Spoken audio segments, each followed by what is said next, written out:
So we spoke about decision making yesterday as being an internal process of that which we find safe, familiar, valuable, and likable. So the things that I find safe, familiar, valuable, likable influence the decisions that I make. And what influences that which I find safe, familiar, valuable, likable is our history, the people who've been taught historically to include and to find safe, familiar, valuable, likable, all of those elements. But when we're thinking about decision making in organizations, it adds another layer of complexity, because though there's the individual agency to make a decision, there's also a system around us that influences our decision making, that says, hey, don't make that decision, that person is not safe, familiar, valuable, likable. Or do you want to take on a risk on this person? They're not from a university that we usually go for, and in which case if you make this decision, which might not be safe, might not be valuable, maybe unfamiliar, might not be likable, you're going to be in trouble, right? So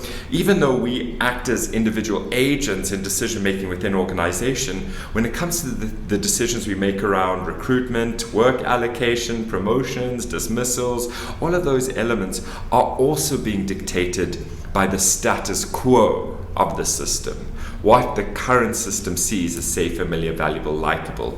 And if that person, or what we'd call the organizational culture, is really what we see as safe, is a certain demographic or certain identity, then we will continue to make decisions in favor of that individual. So our decision making in organizations are both a personal element, something that I have agency over, even though it's determined by history and what we've been taught to be as safe, familiar, valuable, likable. But there's also a system that has told us what is safe, and those also influence our decision making processes.